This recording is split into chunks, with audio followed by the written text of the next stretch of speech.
Muy bien. En cambio, este otro grupo de fármacos, los calcioantagonistas o bloqueadores de canales de calcio, son de dos tipos, ¿no? Los llamados dihidropiridínicos y los llamados no dihidropiridínicos. Esa es la clasificación de los calcioantagonistas, dihidro y no dihidro. ¿Qué canal de calcio se bloquea? Los canales de calcio lento. Los canales de calcio lento son los que se bloquean. En el caso de los dihidro, lo que se va a bloquear es el canal de calcio que está principalmente en los vasos sanguíneos. Nifedipino, lodipino, nimodipino. Los pinos, acuérdense, trabajan en los vasos sanguíneos, produciendo vasodilatación. Y al producir vasodilatación bajan la resistencia vascular periférica. Bajan la resistencia vascular periférica. En cambio, el no dihidro, ¿dónde trabaja? En el miocardio. Actúa como antiarrítmico. Actúa como antiarrítmico. Ahí tenemos verapamilo y diltiazem. El más potente, verapamilo. El más potente, verapamilo.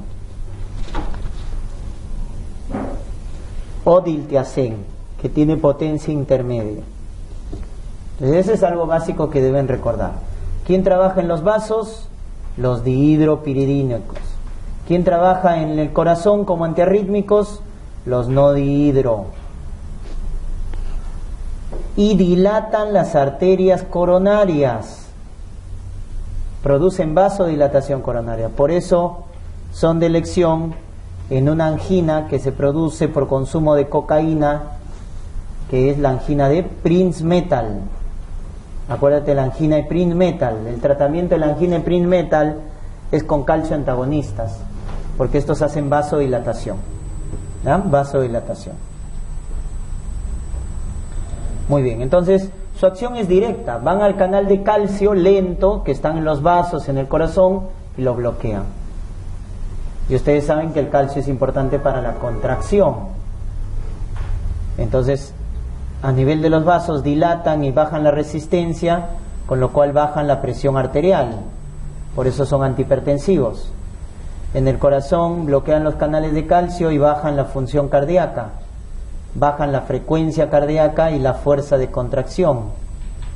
O sea, son cronotrópicos negativos y ionotrópicos negativos. Los no dihidro, ¿no? Crono negativo, iono negativo. Muy bien, entonces lo utilizamos en hipertensión arterial, en el paciente con falla renal crónica, cuando la tasa de filtración es menos de 30. Cuando la tasa de filtración era más de 30, ¿quién podemos utilizar? Yecas. Pero si es menos de 30, una falla renal ya muy avanzada, ¿con qué controlamos la presión en una falla renal muy avanzada? Con los calcioantagonistas. ¿Ah? Con los calcioantagonistas. Luego tenemos acá la cardiopatía isquémica. Son antianginosos porque producen vasodilatación coronaria. También se pueden emplear en arritmias supraventriculares. En la hemorragia subaracnoidea se emplea para prevenir el vasoespasmo. ¿Qué calcioantagonista se utiliza para prevenir el vasoespasmo? Nimodipino. Nimodipino se emplea para prevenir el vasoespasmo en hemorragia subaracnoidea. Tratamiento de elección del fenómeno de Raynaud, ¿no? Cuando aparece cianótico los dedos, palidez, cianosis, rubicundez, fenómeno de Raynaud. Profilaxis de migraña, se utiliza como tocolítico. Relaja la contracción del útero. Entonces, en obstetricia, cuando vean la parte de obstetricia, el tocolítico más efectivo en un parto pretérmino es el nifedipino. Es el tocolítico más efectivo. O sea, el que relaja el útero en un parto prematuro. También se emplea en el espasmo difuso del esófago. ¿Ya? En el espasmo difuso del esófago. En la calasia también se emplea, porque relaja el esfínter esofágico inferior. ¿Ah? En la calasia. ¿Cuál es su efecto adverso? Edemas. Edemas es el efecto adverso más importante de los calcioantagonistas. También cefalea, también taquicardia refleja. ¿Quién genera taquicardia refleja? Los dihidro. Los dihidro generan taquicardia refleja, porque los no dihidro producen bradicardia. Recuerden, los no dihidro bajaban la frecuencia cardíaca. Los pinos son los que producen taquicardia refleja, palpitaciones. Los no dihidro producen bradicardia. Vasodilatadores directos, ¿no? O sea, van al vaso y dilatan directamente el vaso sanguíneo. Y acá tenemos el más potente. El más potente de los vasodilatadores es el nitroprusiato de sodio. El nitroprusiato es un vasodilatador mixto, arterial y venoso, como los yecas, ¿no? Pero este es más potente. Se utiliza por vía parenteral, por vía endovenosa, y es el de elección en emergencias hipertensivas. En urgencia doy captopril por vía oral, pero en una emergencia hipertensiva doy nitroprusiato, porque es el más potente. Este de acá, minoxidil, ¿no es cierto? También trabaja a nivel de los canales de potasio, ¿verdad? ¿Qué hace a nivel de los canales de potasio? Aumenta su conducción, generando hiperpolarización, y de esa manera genera vasodilatación, pero arterial, no venosa. Dilata solo las arterias. Hace crecer el cabello, ¿no? Por eso también en dermatología tiene su aplicación en alopecia, ¿ya? En caída de cabello, ¿ya? Tiene su aplicación el minoxidil. La hidralacina nace como antihipertensivo o vasodilatador principalmente arterial para las crisis hipertensivas de la gestante. ¿Por qué? Porque el nitroprusiato no se puede emplear en la gestación. El nitroprusiato libera o produce metabolitos tóxicos derivados del nitrato. Entonces, en ese caso, se utiliza la hidralacina, ¿ya? En la crisis hipertensiva en gestantes. Un efecto adverso que deben recordar de la hidralacina es que retiene agua y sodio. De ahí su nombre, ¿no? Hidralacina, retiene agua y sodio. Por eso está contraindicado si el paciente tiene edema agudo de pulmón. Está contraindicado si tiene edema agudo de pulmón. Fenoldopán es un vasodilatador directo que trabaja a nivel de los estímulos de los receptores de dopamina. Estimula los receptores de dopamina, fenoldopán, y de esa manera produce vasodilatación, ¿no? Vasodilatación. Pero el más potente, recuerden, es el nitroprusiato, ¿no? Que es un vasodilatador mixto, arterial y venoso. Hay que dar suplementos de vitamina B12 cuando damos nitroprusiato, porque produce anemia megaloblástica, ¿no? Hay que dar suplementos de vitamina B12. Luego tenemos acá los beta-adrenérgicos, ¿no? Los beta-adrenérgicos. Entonces, el bloqueo adrenérgico como tal, vamos a verlo, como su nombre lo indica, bloquean los receptores de la adrenalina, ¿no? De la epinefrina. Entonces, ¿cuántos receptores tenemos? Tenemos alfa y beta. Alfa 1, alfa 2, beta 1, beta 2. ¿Dónde está el alfa 1? En los vasos. ¿Qué hacen los vasos? Vasoconstricción. En cambio, ¿quién hace vasodilatación? El beta 2 hace vasodilatación. El alfa 1 hace vasoconstricción, el alfa 2 vasodilata también, pero actúa a nivel presináptico.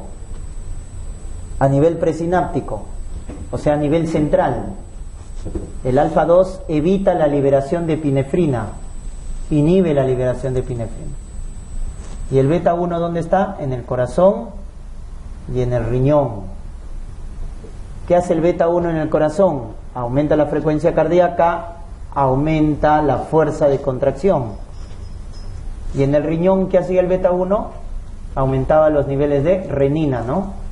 Aumentaba los niveles de renina, ¿ah? A nivel del riñón. Muy bien, entonces eso es básico que recuerden. ¿Dónde está el alfa 1? ¿Dónde está el alfa 2? Beta 1, beta 2. Entonces hay que bloquear esos receptores. Entonces tenemos esta clasificación. Los no selectivos son los que bloquean, los beta block no selectivos son los que bloquean tanto al beta 1 del corazón como al beta 2 de los vasos. El beta 2 también está en los pulmones, ¿ya? En los pulmones. Hacen broncodilatación, dilatan los bronquios, el beta 2. Entonces lo no selectivo bloquea el beta 1, bloquea el beta 2. El selectivo solo bloquea el beta 1. Y el mixto es el que hace bloqueo alfa y beta. El mixto hace bloqueo alfa y beta. Muy bien. Entonces esa es la clasificación, ¿no? Beta block no selectivo, beta block selectivo y el alfa beta bloqueante, o sea, el beta block mixto. Muy bien. Los selectivos, ¿quiénes son los selectivos? Acá la mnemotecnia es MBA, acuérdate así, MBA, ¿ya? M de metoprolol, B de bisoprolol y A de atenolol, ¿ya? Esos tres son los más importantes, de los selectivos. MBA, metoprolol, bisoprolol, atenolol. De los alfa bloqueantes, acuérdate dos, de los alfa beta bloqueantes, o sea, de los mixtos, ¿no? La betalol, que se emplea en las emergencias hipertensivas y en la preeclampsia. La betalol empleamos en la preeclampsia grave. Y el carvedilol, que es el mejor beta block en falla cardíaca. ¿Cuál es el mejor beta block que se utiliza en falla cardíaca? El carvedilol. Es el mejor que se utiliza en falla cardíaca. ¿Estamos? Muy bien. Entonces tenemos esa clasificación, ¿no? Los selectivos MBA, los mixtos, la betalol, carvedilol, y todos los demás serán no selectivos, ¿no? El más conocido es este, propranolol. No es propanolola, es propranolol, no es propanolol. Nadolol, timolol, este se emplea para glaucoma. ¿Qué beta block se emplea en glaucoma? Timolol. Este beta block es malo. El sotalol puede producir torsades de Points, puede producir arritmia ventricular, que se conoce con el nombre de torsades de Points. El sotalol.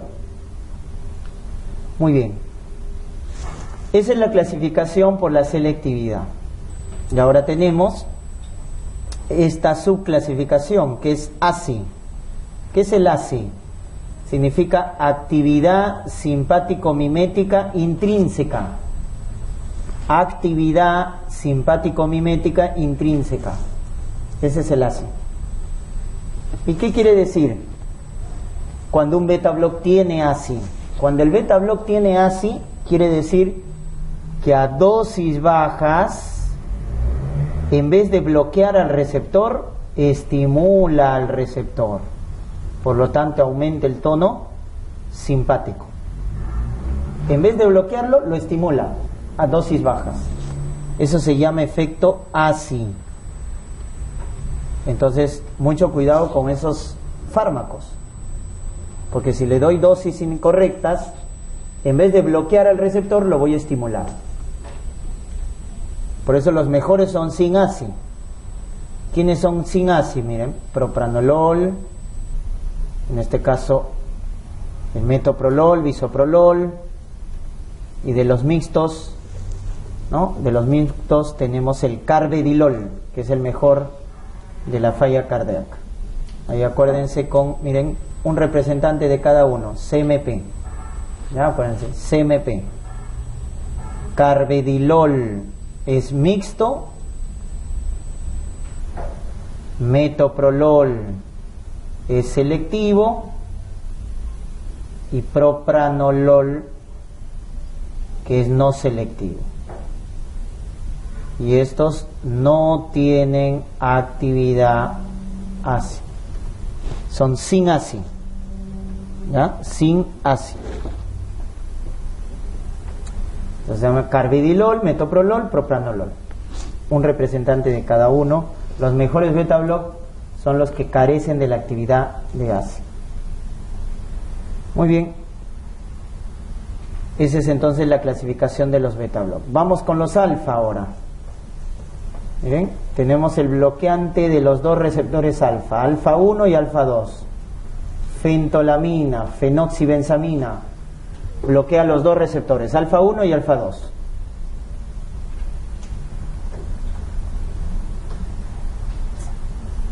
¿En dónde lo utilizamos? En la crisis hipertensiva de este paciente, ¿no? El que tiene un tumor en la glándula suprarrenal que hace una descarga adrenérgica, que es el feocromocitoma, ¿ya? El feocromocitoma. En las hipertensiones malignas, en el preoperatorio también, ¿ya? Estos se utilizan en crisis. En cambio el bloqueante alfa 1, el prazosin, terazosin, tamsulosin. Si bloqueo el alfa 1, ¿qué hago? Vasodilatación, porque el alfa 1 hace vasoconstricción.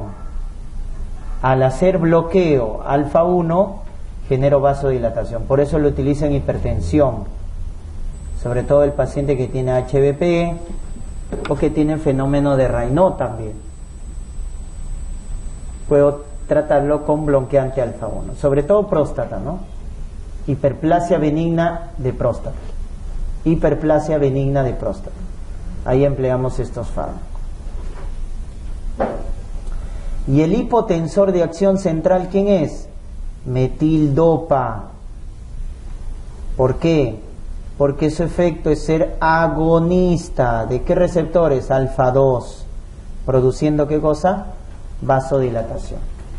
Recuerden, el alfa 2 estaba en receptores presinápticos. Por eso su acción es central. Y al estimular el alfa 2 genera vasodilatación, ¿no? Entonces el metildopa es un ejemplo claro de antihipertensivo que se utiliza, al igual que el labetalol, en el embarazo. ¿Cuáles son los antihipertensivos que puedo utilizar sin problema en el embarazo? Metildopa, que es un agonista alfa 2. Agonista alfa 2. Labetalol, que es un beta block mixto. Nifedipino, calcio antagonista, también lo empleamos en embarazo, ¿no? Y como tocolítico también para parto prematuro. Y en crisis, hidralazina. Esos 4 están aprobados para su uso en el embarazo: metildopa, labetalol, nifedipino, hidralazina. El de acción central, metildopa, porque es un agonista alfa 2, tiene acción central. Efecto adverso, hepatitis. Por eso cuando hay falla hepática no podemos utilizar metildopa, ¿ya? Cuando hay falla hepática. Su efecto adverso, sequedad, galactorrea, hepatitis, por ejemplo. Contraindicado cuando hay daño hepático. Contraindicado cuando hay enfermedad hepática, ¿no? Muy bien. Entonces ahí tenemos metildopa, ¿no? La betalol es el beta block mixto, alfa beta. Nifedipino es el bloqueador de canal de calcio. Su reacción adversa más frecuente, edemas. Recuerden, los calcio antagonistas producen edemas. Y la hidralazina es un vasodilatador directo que retiene agua y sodio, ¿no? Hay que evaluar la congestión pulmonar antes de utilizar hidralazina, porque si el paciente tiene congestión pulmonar, ya está contraindicado la hidralazina, ¿ya? Contraindicado la hidralazina. Muy bien, ¿en qué caso utilizamos los beta bloqueadores? En hipertensión arterial sirven para bajar la presión, pero ¿en qué pacientes? No en todos los pacientes. Si el paciente tiene angina, porque son los antianginosos de elección, ya que al bloquear el receptor beta 1, ¿qué van a hacer? Van a bajar la frecuencia cardíaca, generan bradicardia. Y al generar bradicardia, el ritmo del corazón es más lento, prolongando ¿quién? La diástole. Prolongan la diástole. Y al prolongar la diástole mejoran la perfusión coronaria, porque recuérdate que el corazón se nutre en diástole. El corazón se nutre en diástole. Por eso cuando hablen de los antianginosos, ¿quién es el antianginoso de primera línea? Los beta block. Cuando no se pueden emplear los beta block, calcio antagonistas. Y luego están los nitratos. ¿Qué hacen los nitratos? Aumentan el óxido nítrico, generando vasodilatación. Entonces cuando hablamos de los antianginosos, esa es la elección. Primera línea, beta block, porque no solamente calman los síntomas, sino también mejoran el pronóstico. Mejoran el pronóstico. Cuando no se pueden emplear los beta block, utilizo los calcio antagonistas como alternativa. El calcio antagonista. Y el nitrato es solo sintomático. ¿Ya? El nitrato es solo sintomático. Muy bien.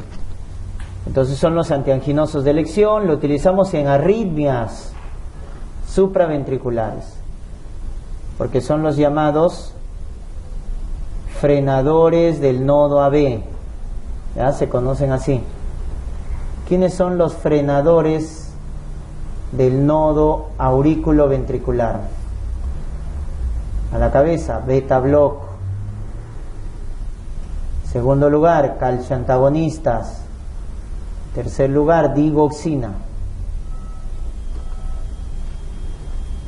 Entonces, en caso de arritmias supraventriculares, o sea, arritmias que están en la aurícula, su frecuencia se controla con los beta bloqueadores. Por eso lo usamos en arritmias supraventriculares, tipo flutter, tipo fibrilación auricular. Los mejores fármacos para controlar la frecuencia cardíaca en flutter o fibrilación auricular son los beta block, ¿no? Los beta block. Entonces acá tenemos, ¿no? Angina, arritmias supraventriculares, flutter, fibrilación auricular, falla cardíaca cuando está compensada, cuando ya no tiene síntomas. Porque ¿cuál es la trípode del tratamiento del paciente con falla cardíaca? A la cabeza damos yecas que bajan la poscarga. Luego damos diuréticos para bajar la precarga. Y con eso el paciente debe mejorar. Un paciente con falla cardíaca mejora si le bajan la poscarga y la precarga. La poscarga lo baja con los yecas porque son vasodilatadores, y los diuréticos lo bajas la precarga, ¿no? Porque disminuyen el retorno venoso. Y cuando ya está asintomático, ya no tiene síntomas, porque le has bajado la pre y la poscarga, ahí le agregas beta block. Cuando ya no tiene síntomas, cuando está compensado, ahí voy a utilizar los beta bloqueadores.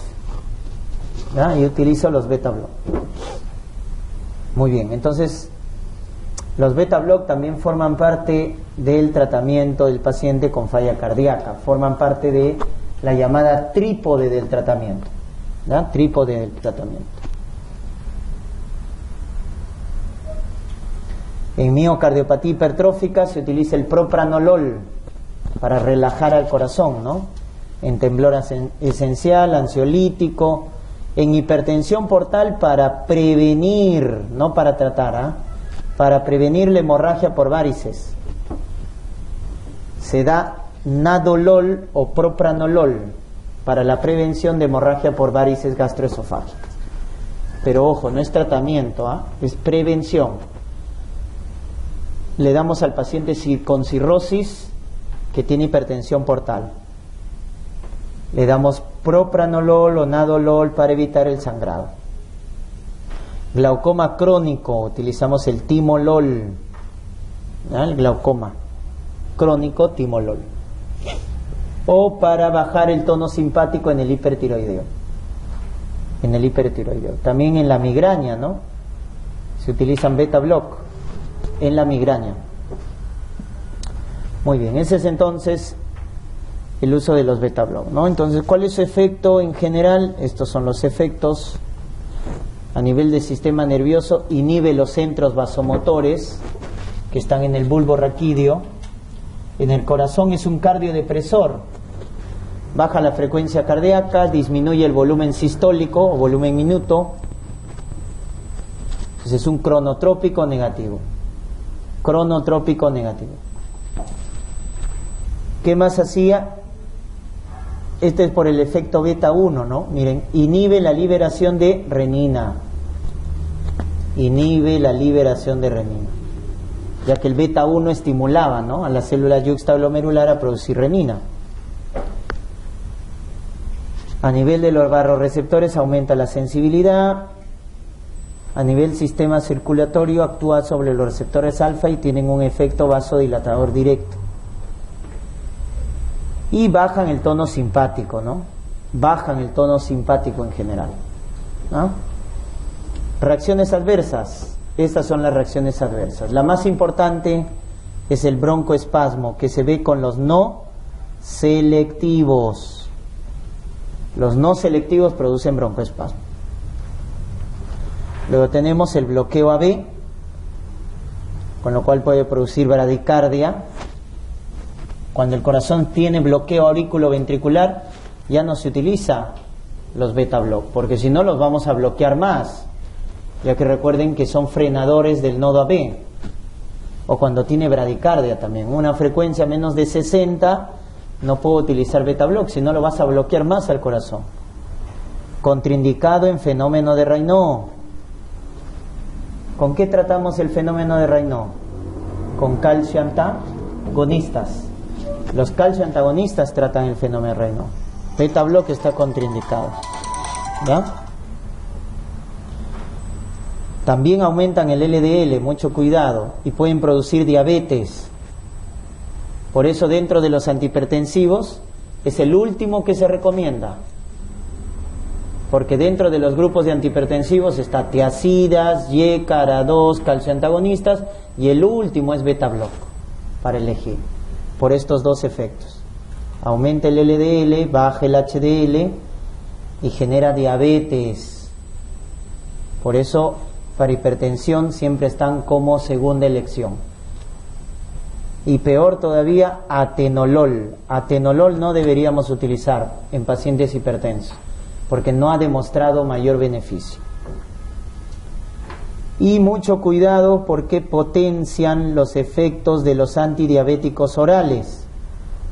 Si el paciente está utilizando insulina para su diabetes y le das beta block, el beta block potencia el efecto de la insulina. Por eso, ¿qué puede producir? Hipoglicemia, porque potencia el efecto de los antidiabéticos. Insulina, glibenclamida, que son las sulfonilureas, potencia el efecto de la hipoglicemia, ¿no? Entonces hay que tener cuidado cuando el paciente diabético está utilizando fármacos que pueden bajar la glucosa, y además se va a utilizar los beta block, ¿no?